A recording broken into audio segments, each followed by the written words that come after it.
என்ன நடக்குது பாமகவுக்குள்ள? அன்புமணி ராமதாஸ் அவர்களுக்கும் ராமதாஸ் அவர்களுக்கும் இடையே என்னதான் பிரச்சனை? அனைத்து அதிகாரங்களும் தனக்கு என்ன தீர்மானம் போட போறோம் அதான் செல்லும். அவர் செயல் தலைவர், நான் தான் உண்மையான தலைவர். ஜி.கே. மணி கௌரவ தலைவர், இன்னொருத்தர் கௌரவம் இல்லாத தலைவர். இப்படி அதிகாரம் உடனே எடுத்துக்கிட்டார். காரணம் கேட்டீங்கன்னா அன்புமணியை பொறுத்தவரை ராமதாஸுடைய கட்டுப்பாட்டு இல்லை. எம்ஜிஆர் ராமதாஸை ஒரு பொருட்டாக மதிக்காமல் செய்ய வேண்டும் என்பதற்காக 100 ஜாதி சங்கங்களை அழைத்து பேச்சுவார்த்தை நடத்தணும். தன்னை அழைத்து பேச்சுவார்த்தை நடத்தணும், இடஒதுக்கீடு வேணும், ரிசர்வேஷன் வேணும் போராடுகிற ராமதாஸுக்கு அதில் முக்கியத்துவமே இல்லாமல் 100 ஜாதி சங்கங்கள் தலைவர்களோடு இவரை உட்கார வச்சுக்கிறார். ராமதாஸை மிகப்பெரிய சக்தியாக காண்பிக்க மறுத்து விட்டார்.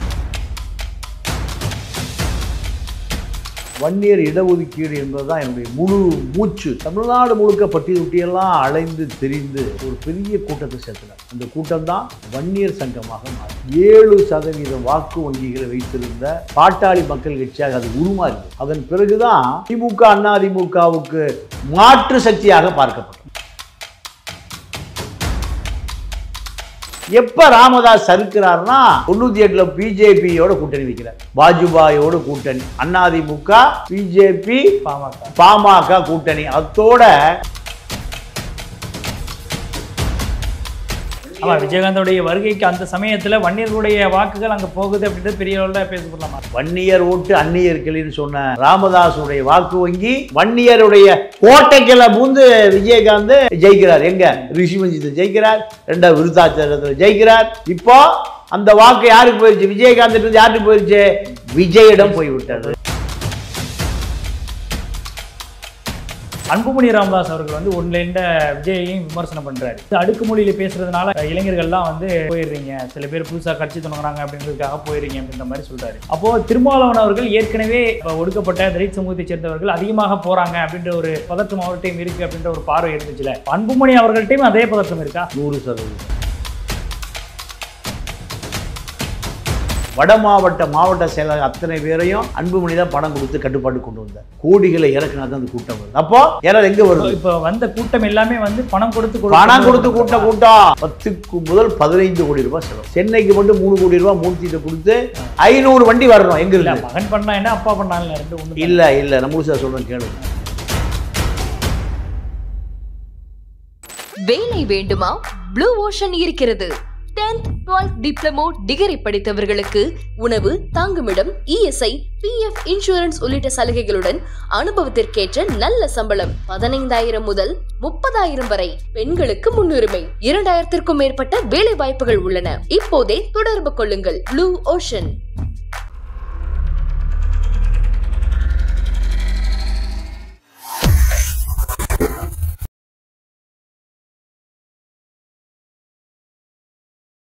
ஐத்தமிழர்களுக்கு வணக்கம். இன்றைய நேர்காணலில் நம்மோடு இணைந்திருப்பவர் மூத்த பத்திரிகையாளர் திரு பாண்டியன் அவர்கள். அவரிடம் நடப்பு அரசியல் குறித்து விவாதிக்கலாம். வணக்கம் சார். வணக்கம். எப்படி இருக்கீங்க? நல்லா இருக்கு. சித்திரை முழுநிலவு பெருவிழா வன்னியர் சங்கம் சார்பில், குறிப்பாக பாமக வன்னியர் சங்கம் ஒருங்கிணைச்ச அந்த பெருவிழாவில் மிகப்பெரிய அளவில் ஒரு கூட்டம் வந்திருக்குது. இந்த பெருவிழாவில் வந்து அன்புமணி ராமதாஸ் அவர்களும் பேசிய கிளிப்ஸ் எல்லாமே இன்றைக்கி சோசியல் மீடியாவில் வைரல் ஆகிட்டு இருக்கு. அதில் குறிப்பாக ராமதாஸ் அவர்கள் பேசும்பொழுது இனிமேல் அந்த கட்சி கூட்டணி இந்த கட்சி கூட்டணின்லாம் பேசுகிறதுலாம் நான் இனிமேல் வந்து நான் அனுமதிக்க மாட்டேன். இனிமேல் எனக்கு வயசாகிடுச்சு அப்படிங்கிறதுக்காக நீங்கள் வந்து இன்றைக்கி வயசாகிடுச்சு இவன் கிழவன் தானே அப்படின்லாம் நீங்கள் வந்து எல்லாம் நினச்சிடக்கூடாது, அப்படிலாம் நினச்சிடாதீங்க கண்ணா அப்படின்ற மாதிரிலாம் பேசுகிறாரு. இல்லை இந்த மெசேஜ் அப்படின்றது ஏற்கனவே அன்புமணி ராமதாஸ் அவர்களுக்கும் இவருக்கும் இருந்த ஒரு சின்ன முரண்பாடுனுடைய வெளிப்பாடு தான் இது அப்படின்றத நம்மளால் புரிஞ்சிக்க முடியுது.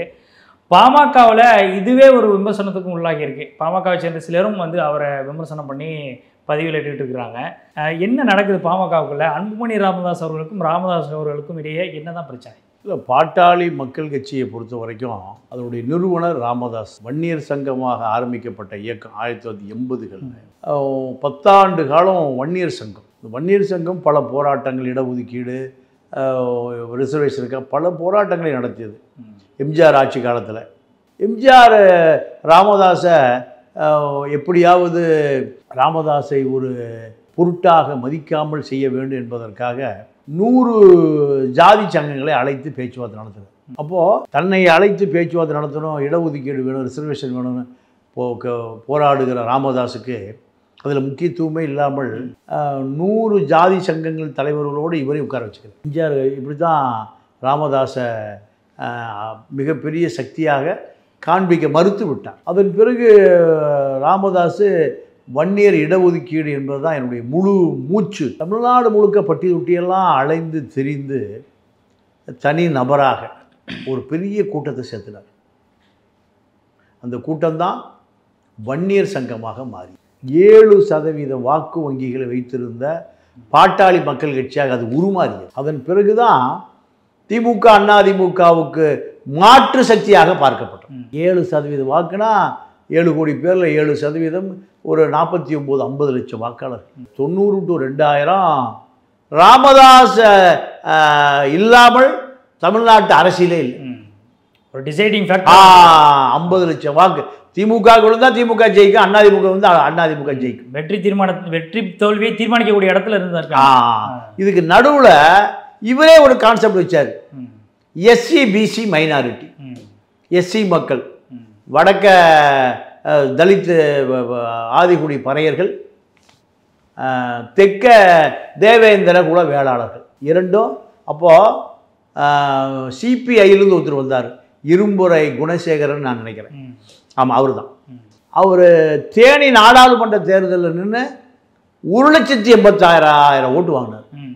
இது திமுக அதிமுக ரெண்டும் மிரண்டு போயிட்டான். காரணம், அவர் ஒரு தேவேந்திர குல வேளாளர், சிபிஐயில் முதுபெரும் கம்யூனிஸ்டில் இருந்து விலகி வந்தவர், சிபிஐயில் விலகி வந்தவர், இரும்பறை குணசேகரன் பேர். அந்த அளவுக்கு ஜான் பாண்டி இந்த கட்சியில் இருந்தார், பசுபதி பாண்டி இந்த கட்சியில் இருந்தார். தமிழ்நாட்டினுடைய தெற்கு பகுதியில் தேவேந்திர குல வேளாளர்கள் அத்தனை பேரும் இந்த கட்சியில் இருந்தாங்க, பாமக இருந்தாங்க. இப்போ நம்ம அரசியல் விமர்சகர் ரவீந்திரன் துரைசாமி நாடார் அந்த கட்சியில் துணை பொதுச் செயலாளராக இருந்தார். நான் அந்த கட்சியில் இப்போ மாவட்ட செயலாளர். நீங்கள் மாவட்ட செயலாளர். ஆமாம். அப்போ இப்படி இல்லாமல் அனைத்து கட்சிகளுக்குமான வேடம் தாங்கள் பாமக.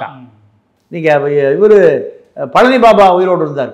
பழனி பாபா தன்னுடைய ஆதரவாளர்களை பூரா பாமக சேர்த்து விட்டார். மேட்டுப்பாளையம், ஊட்டி மேட்டுப்பாளையத்துக்கு கீழே பாமக சிறு இளைஞர்களால் உருவாக்கப்பட்ட அந்த இயக்கம் சிராஜின் ஒரு பழைய இரும்பு வியாபாரம் பண்ணக்கூடிய மிக சாதாரண ஏழை ஒரு உழைப்பாளி மேட்டுப்பாளையம் சேர்மன் எலெக்ஷன் நின்று 2வது இடத்துக்கு வந்தார். அதிமுக வெற்றி பெறுகிறது, இவர் 2வது இடம், திமுக 3வது இடத்துக்கு தள்ளி விட்டார். அப்போ இப்படியெல்லாம் எழுச்சி மிக்க காலம். எப்போ ராமதாஸ் சறுக்கிறார்னா 98ல் பிஜேபியோட கூட்டணி வைக்கிறார். வாஜ்பாயோடு கூட்டணி, அதிமுக பிஜேபி பாமக கூட்டணி. அதோட முஸ்லீம் ஆதரவாளர்கள் வாக்காளர் பூரா கிளம்பி போயிட்டாங்க. முடிஞ்சு போச்சா? மிகப்பெரிய சறுக்கு. அடுத்து தேவேந்திர குல வேளாளர்கள் அத்தனை பேரும் பிஜேபி அலைன்ஸிலிருந்து விலகி போயிட்டாங்க. வடக்க ராமதாஸ் எதை சொல்லுகிறாரோ அதை திருமாவளவன் கேட்பார், திருமாவளவன் எதை சொல்லுகிறாரோ அதை ராமதாஸ் கேட்பார். அந்த அளவுக்கு அந்யோன்யமாக தான் இருந்தாங்க. அதாவது தமிழ் குடிதாங்கின்னு பட்டம் வைப்பதற்கு காரணம், ஒரு தலித் கிராமத்தில் ஒருவர் இறந்துட்டார். அவர் உடலை எடுத்துகிட்டு போகிறதுக்கு வன்னிய மக்கள் நிலங்கள் வழியாக போகணும், முடியாத தடுத்துக்கிறாங்க. இந்த தகவலை ராமதாஸுக்கு போன பிறகு நான் வந்து எடுத்துகிட்டு போகிறேன், என்ன அடிக்கட்டும், அதுக்கு பிறகுதான் உங்களுக்கு அடி விழுகுன்னு அதை சுமந்துட்டு போனார். அதனால தான் திருமாவளவன் தமிழ் குடி தாங்கின்னு வச்சார். அதுக்கெல்லாம் சரியானவர் தான், அது மாற்று கருத்தே இல்லை. இது எப்போ எது வரைக்கும்? 97 வரைக்கும். 97, 98ல் பிஜேபி கூட்டணியோடு பாமக வலுவிழுக்க ஆரம்பிச்சு. நீங்கள் அது வரைக்கும் ஜெயலலிதாவும் கருணாநிதியும் எப்படியாவது ராமதாஸ் நம்முடைய கூட்டணியில் நிரந்தரமாக வைத்துக் கொள்ள முடியுமான பல முயற்சி பண்ணுறாங்க. ஆனால் முஸ்லீம்கள் வெளியேறி விட்டார்கள், தலித் வெளியேறி விட்டார்கள், தேவேந்திர குல வெளியேறி விட்டார்கள், ஏன் வன்னியர்களே வெளியேறி விட்டாங்க. 2000க்கு மேலே அதே வாக்கு வங்கி விஜயகாந்த் போகுது, அதே பகுதியில். அதுதான் பெரிய ஆச்சரியம், அதிர்ச்சி. விஜயகாந்தோடைய வருகைக்கு அந்த சமயத்தில் வன்னியர்களுடைய வாக்குகள் அங்கே போகுது அப்படின்றது பெரிய அளவில் பேசப்படலாமா? வன்னியர் ஓட்டு அந்நியர்களின்னு சொன்ன ராமதாஸுடைய வாக்கு வங்கி, அதாவது வன்னியருடைய கோட்டைக்குள்ள பூந்து விஜயகாந்த் ஜெயிக்கிறார். எங்க ரிஷிமஞ்சித்தை ஜெயிக்கிறார், 2வது விருத்தாச்சலத்தில் ஜெயிக்கிறார், 29 எம்எல்ஏ சட்டமன்ற எதிர்க்கட்சி தலைவராக வரார். இப்படி வர வேண்டியவர் யாரு? நீங்கள் பாமகவினுடைய வேட்பாளர் தான் சட்டமன்ற உறுப்பினராக வந்திருந்தால் எதிர்க்கட்சி தலைவராக வந்திருக்க வேண்டியவர் 2011 யார் வர்றா? விஜயகாந்த் வர்றார். அப்போவே பாமகவுடைய சர்க்கிள் கடைசி கட்டத்துக்கு போயிடுச்சு. அப்போ விஜயகாந்துடைய வளர்ச்சி விஜயகாந்த் மக்கள் நல கூட்டணின்னு ஒரு கூட்டணி உருவாக்குறார். இந்த மக்கள் நல கூட்டணி உருவாக்க வேண்டிய தகுதி உடைய தலைவரே டாக்டர் ராமதாஸ் தான். சிபிஐ, சிபிஎம், காங்கிரஸ், பாமக, வைகோ, இப்படி அத்தனை பேரையும் கூட்டணி சேர்ந்து ஒரு கூட்டணி உருவாக்கக்கூடிய தகுதிவாத தலைவராக இருந்தவர் டாக்டர் ராமதாஸ். மக்கள் நல கூட்டணி 14% வாக்கு. திமுக அதிமுக 20% நெருங்கிருச்சு. அப்போ அந்த மக்கள் நல கூட்டணி 16%, ராமதாஸ் 7% இருந்து 20% வந்தால் ஆட்சி அதிகாரத்து நாற்காலிக்கு மிக அருகில் நெருங்கி விட்டதாக தான் எடுத்துக்கொள்ள வேண்டும். எப்போ காணா போச்சு? 97 காணா போச்சு. சிறுபான்மை முஸ்லீம் மக்கள் ராமதாஸை முழுசாக நம்பினாங்க. 14% முஸ்லீம் மக்கள் இவரை நம்பியதனுடைய விளைவுதான் ராமதாஸை கண்ட திமுக அதிமுக அஞ்சினார். அதெல்லாம் இப்போ அவர் கெடுத்து கொண்டதனுடைய விளைவு 1%, 1.5% கீழே பாமக போயிடுச்சு. இப்போ அந்த வாக்கு யாருக்கு போயிடுச்சு? விஜயகாந்த் யாருக்கு போயிடுச்சு? விஜயிடம் போய்விட்டது. விஜய்க்கு மாறிடுச்சு. அப்போ நீங்கள் சொல்லும் பொழுது இப்போ ஒரு சில விஷயங்களும் நினைவுக்கு வருது. ஏன்னா இந்த மாநாட்டில், அந்த பெருவிழா மாநாட்டில் வந்து அன்புமணி ராமதாஸ் அவர்கள் வந்து ஒன்லைனில் விஜயையும் விமர்சனம் பண்ணுறாரு. நீ பல பேர் வந்து அடுக்குமொழியில் பேசுகிறதுனால இன்றைக்கி ஒரு சில இளைஞர்கள்லாம் வந்து போயிடுறீங்க, சில பேர் புதுசாக கட்சி தொடங்கினாங்க அப்படின்றதுக்காக போயிடுறீங்க அப்படின்ற மாதிரி சொல்கிறாரு. அப்போது திருமாவளவன் அவர்கள் ஏற்கனவே விஜய் பக்கம் தன்னுடைய சமூகத்தை, குறிப்பாக இப்போ ஒடுக்கப்பட்ட தலித் சமூகத்தை சேர்ந்தவர்கள் அதிகமாக போகிறாங்க அப்படின்ற ஒரு பார்வையில் திருமாவளவன் அவர்களும் சில காய்களை நகர்த்திட்டு இருக்காரு. சில பதற்றம் அவர்கிட்டையும் இருக்குது அப்படின்ற ஒரு பார்வை இருந்துச்சுல. இப்போ அன்புமணி அவர்கள்ட்டையும் அதே பதற்றம் இருக்கா? 100%.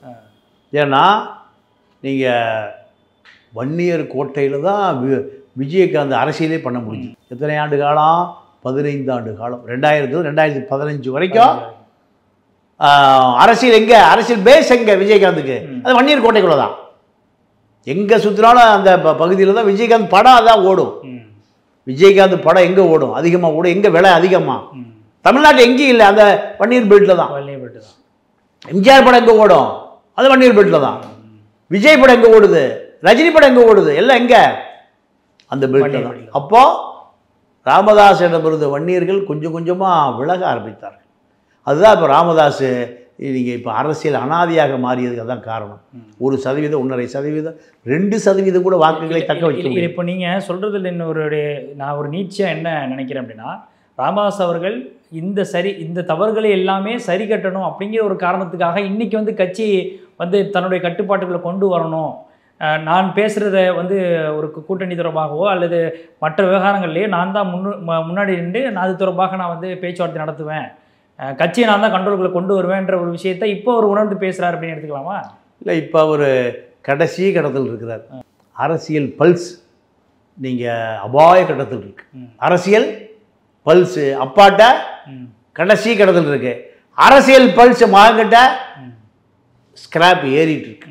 ஸ்கிராப்பு ஏறிட்டு இருக்கு. என்னன்னா, இந்த மாநாட்டுக்கு 10-15 கோடி ரூபாய் செலவு பண்ணது அன்புமணி ராமதாஸ். சென்னைக்கு மட்டும் 3 கோடி ரூபாய் மூர்த்திட்ட கொடுத்து 500 வண்டி வரணும். எங்க இருக்கு? மகன் பண்ணா என்ன, அப்பா பண்ணாலும் ரெண்டு ஒன்று இல்லை நான் முழுசா சொல்றேன் கேளுங்க. அப்போ வட மாவட்ட செயலர் அத்தனை பேரையும் அன்புமணி தான் பணம் கொடுத்து கட்டுப்பாடு கொண்டு வந்தார். தானாக வருகிற கூட்டம், சினிமாவில் சொல்ல தானாக சேர்ந்த கூட்டம் இப்போ எப்படி வருது? கோடிகளை இறக்குனா தான் அந்த கூட்டம் வருது. அப்போ எங்க எரர் வந்துருச்சு பார்த்தீங்களா? எரர் எங்க வருது? இப்போ வந்த கூட்டம் எல்லாமே வந்து பணம் கொடுத்து கூட்டம் 10 முதல் 15 கோடி ரூபாய் செலவு. ஜெகதரட்சகிட்ட பணம் வாங்கியிருக்காங்க, வன்னியர் தொழிலதிபர்கிட்ட பணம் வாங்கியிருக்காங்க.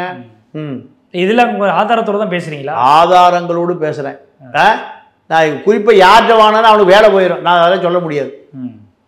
அரசு அலுவலகங்கள் இருக்கக்கூடிய எந்த அலுவலர்கிட்ட வேலை வாங்கினா அலுவலருக்கு வேலை போயிடும், அதெல்லாம் நான் சொல்ல முடியாது. அப்போது இது பணம் கொடுத்து தான் இந்த கூட்டம் கூடியது. ரெண்டாவது, ராமதாஸை கையை பிடித்து கூட்டி கொண்டு வருகிற பேரன் முகுந்தன் மேடையே ஏற முடியவில்லை. ஏன் மேடம்? அவரு தான் ராமதாஸ் என்ன சொல்கிறாரு, மாநாட்டு தீர்மானங்களை முகுந்தன் வாசிப்பார்.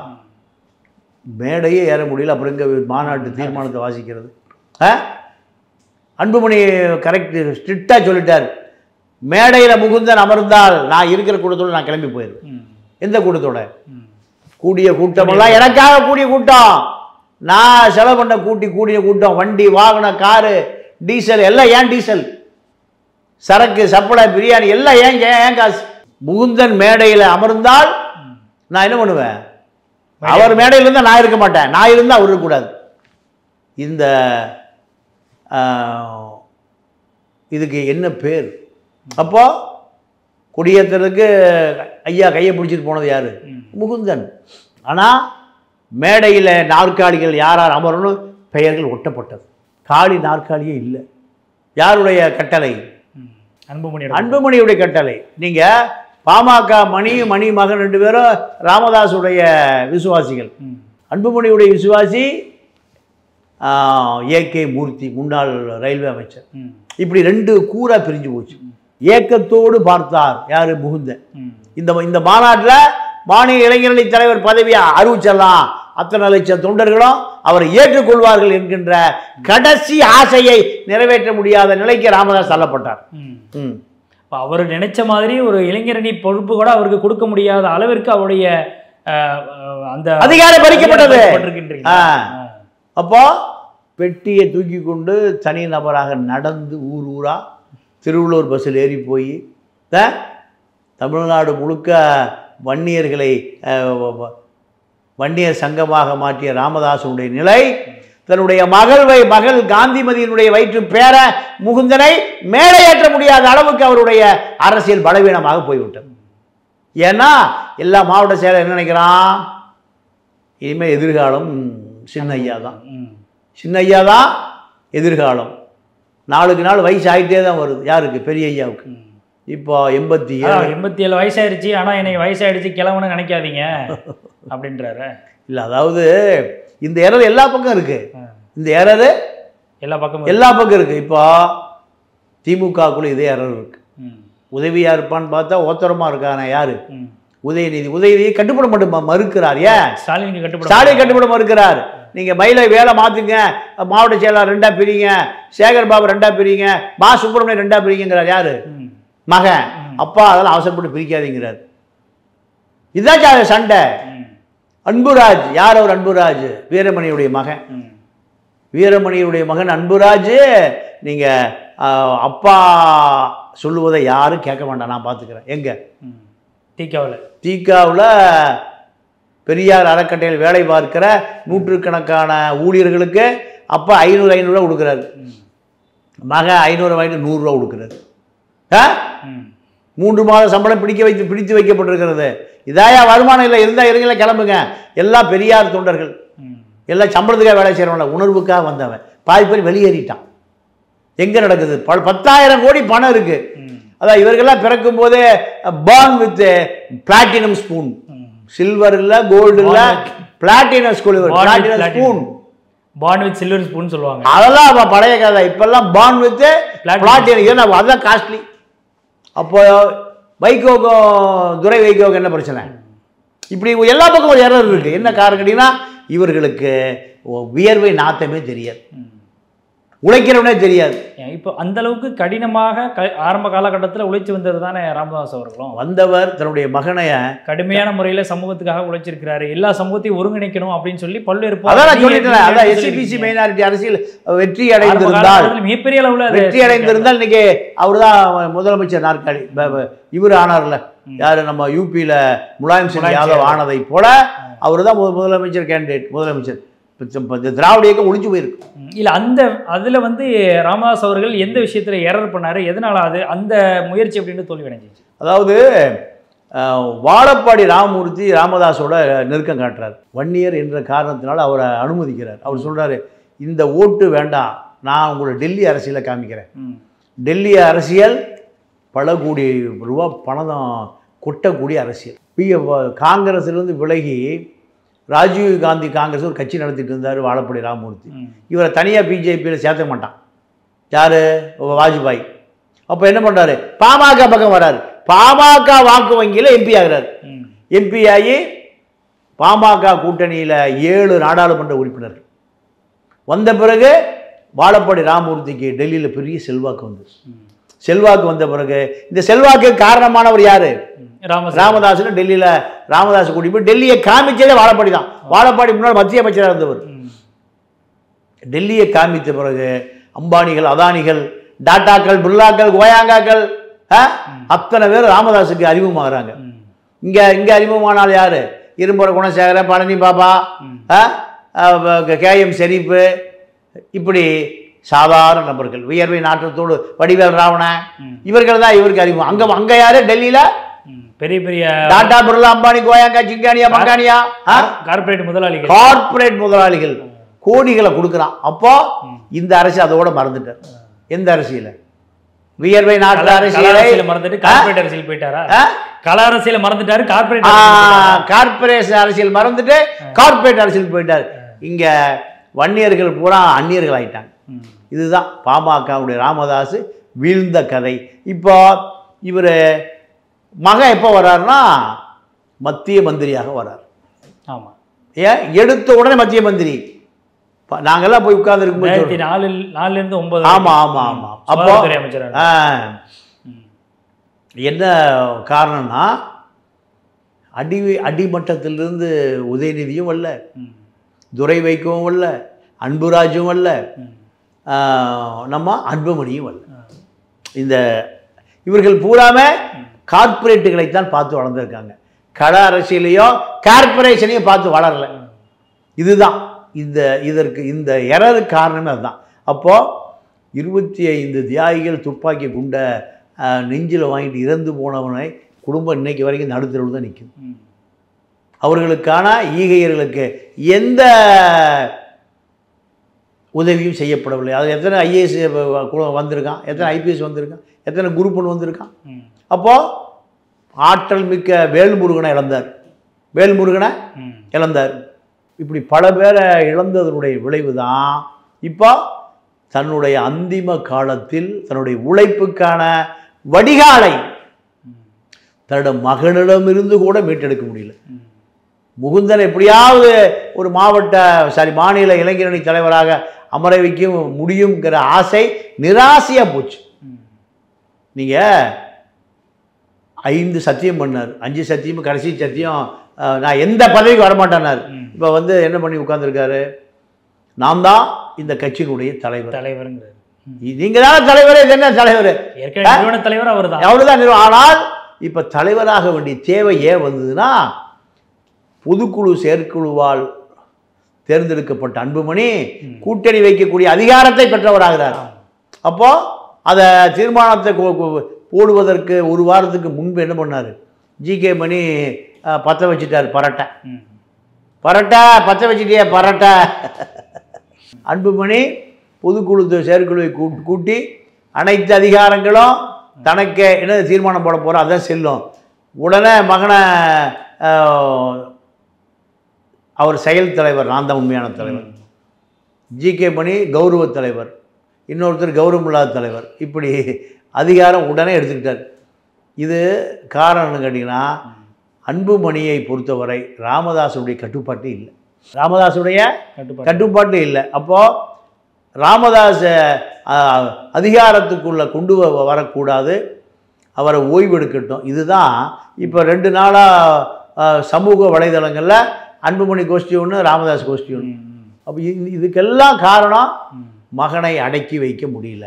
இல்லை, இப்போ அப்பா அடங்கி போகலை. இதுதான் அரசியல். இப்போ அன்புமணி ராமதாஸ் அவர்கள் அடுத்த கட்டமாக கட்சியை நகர்த்தி கொண்டு போகணும் அப்படின்ற ஒரு முயற்சியில் தான் கட்சியை இப்போ அடுத்த கட்டமாக நம்ம எப்படிலாம் கொண்டு போனால் சரியாக இருக்கும் அப்படின்னு இளைஞர் பட்டாளத்தை பெரும்பாலும் கொண்டு வச்சிருக்கிறாரு. இப்போ அந்த அடிப்படையில் ஒரு கட்சியை சரியான முறையில் வழிநடத்தி கொண்டு போகணும். அப்போ இந்த ஜென்ரேஷனுக்கு ஏற்ற மாதிரியான ஒரு ட்ரெண்ட் செக்டரை கிரியேட் பண்ணணுங்கிறதுக்காக அதுக்கான ஒரு முயற்சி மேற்கொள்கிறாரு அப்படின்றத நம்மளால் பார்க்க முடியுது. அப்போது அந்த விஷயத்தை அவருடைய போக்கிலே விடாமல் ராமதாஸ் அவர்கள் ஏன் திருப்பி இறுக்கி பிடிக்கணும்? இல்லை, ஏன் இழுத்து பிடிக்கணும்னா அவருக்கு இந்த அதிகாரம் கடைசி கட்டம் அடையாளம் இழந்து போயிடும்னு நினைக்கிறார். ஏன்னா அன்புமணிக்கு 3 பெண் மகள்கள், அவருக்கு ஆண் மகவும் இல்லை. அப்போது ஒரு 10 வருஷம் கழிச்சோ 20 வருடம் கழித்தோ அதிகார மாற்றம். இப்போ அந்த ராமதாஸ் கட்சியை அடுத்து வழிநடத்துவது யார் அப்படின்ற கேள்வி வரும்பொழுது அங்கே ஆண் வாரிசு இல்லை அப்படின்ற ஒரு விஷயத்தை அவர் ஃபீல் பண்ணுறாரா?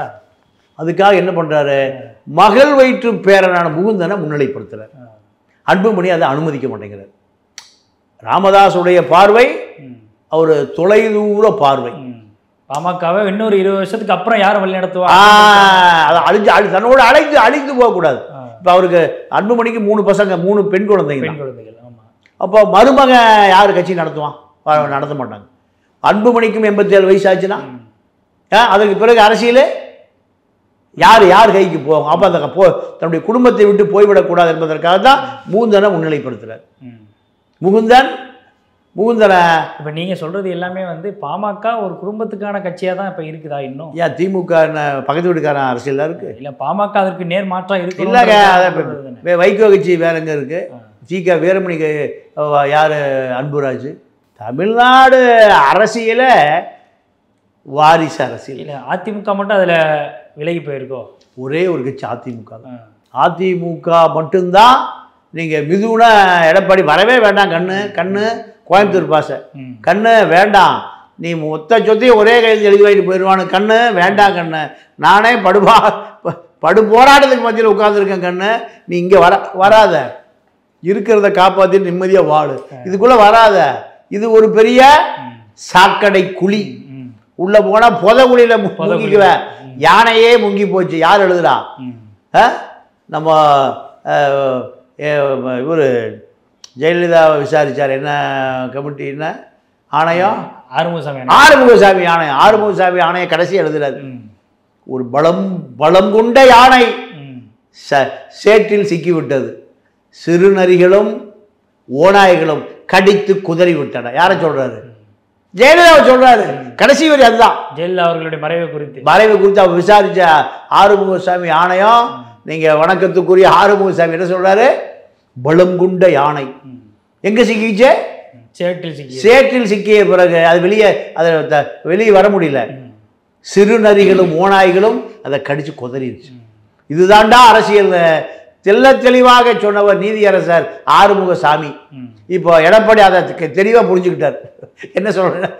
மிதுன கண்ணு வேண்டாம், கண்ணு வேண்டாம், இது மோசமானவர்களுடைய கூட்டம், அதனால நீ அமைதியா வெளியில் இரு, நீயோ உன் சந்ததிகளோ இதில் இந்த சேற்றில் சிக்கி சீரழியாதீங்க.